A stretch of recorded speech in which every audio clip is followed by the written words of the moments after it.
a Yom Yom do dia 23 de Reshvan, baseado num relato do Rebbe anterior, que ele contou durante um Fabrengen, num pronunciamento público junto aos Hassidim.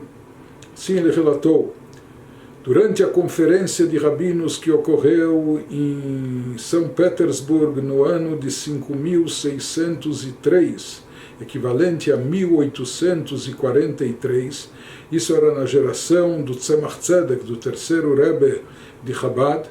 Naquela época houve uma forte pressão originada do chamado movimento iluminista, quando dentro da própria comunidade judaica haviam aqueles que buscavam uma emancipação e assimilação também cultural e etc., e eles queriam promover mudanças no sistema educacional judaico tradicional. Eles queriam que se estudasse outras línguas e idiomas, que se deixasse de lado o Yiddish, o hebraico, as línguas tradicionalmente estudadas nas escolas judaicas, que diminuíssem a carga horária de estudos bíblicos ou talmúdicos, que estudassem mais cultura geral e outras coisas mais.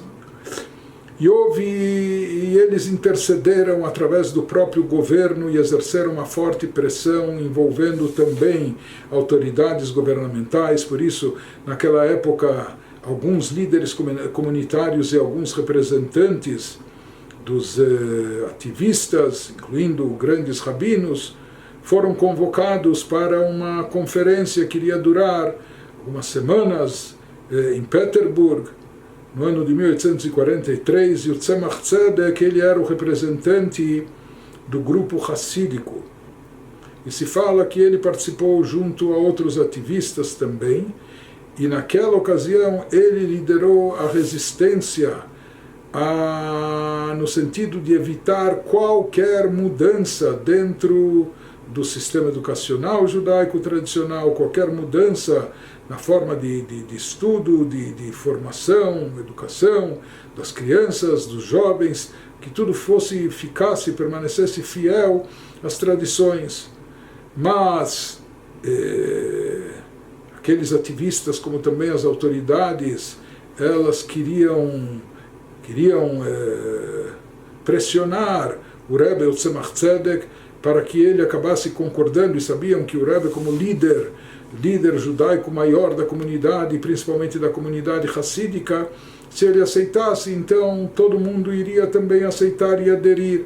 Então, por isso, quiseram intimidá-lo de diversas formas e várias vezes. Ele foi preso durante essa conferência 22 vezes. 22 vezes ele foi colocado num tipo de prisão domiciliar, e assim ele ficava por um dia e etc., e o ameaçavam e queriam ver, depois prosseguiam, suspendiam enquanto isso a conferência, daí ele retornava e voltavam os debates e queriam ver se com isso ele amolecia ou se tornava, flexibilizava, mas isso não acontecia.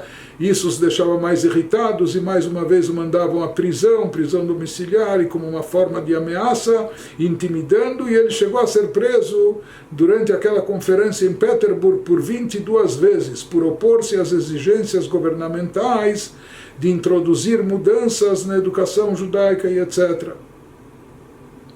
Chegou o momento que o próprio ministro, estava lá o ministro da Educação, o ministro da Cultura também, russos, o ministro presente questionou o Rebbe Tzemach Tzedek: isso não é um ato de rebeldia contra o governo, contra as autoridades?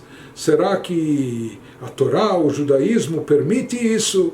Sua forma de conduzir, você não está aceitando aquilo que nós queremos sancionar, queremos decretar? Então isso é permitido, não é? Uma insurreição, é uma rebeldia contra as autoridades, e a Torá também fala para as pessoas acatarem as autoridades locais, etc. No caso aqui, o Tzemach Tzedek respondeu àquele ministro: saiba que por revoltar-se contra o governo, ele sabe do risco que está correndo, que ele está se expondo, e ele corre risco até de condenação ao pior, até ser condenado à morte. Mas disse a ele o Tzemach Tzedek: por revoltar-se contra o governo, o castigo é a morte corporal, a morte do corpo físico. Porém, por revoltar-se contra o reinado celestial, se eu abrir mão daquilo que é os princípios, aquilo que são os princípios e valores judaicos, aquilo que é a nossa escala de valores da Torá, das mitzvot, etc. Isso significa rebelar-se, revoltar-se contra o reinado celestial. E no caso, isso é passível, o castigo é morte da alma. E o que é mais grave? Sem dúvida alguma, a morte da alma, porque a alma é perene. O corpo, se o corpo é afetado, se é a morte do corpo, então a vida foi ceifada, mas a vida física e a alma permanece. Porém, se a alma é afetada, se a alma morre, então Deus nos livre, isso é algo mais grave, não é? Isso afeta a própria eternidade. E assim ele permaneceu firme e a sua posição acabou prevalecendo e predominando. Não é? Então não foi só uma teimosia e etc., mas ele ficou firme e no final eles viram que não iriam conseguir impor essas mudanças contra a comunidade judaica ou contra o judaísmo, e graças a essa postura do Tzemach Tzedek com determinação, com firmeza, puderam continuar aplicando os princípios judaicos na sua vida, na educação dos filhos, etc.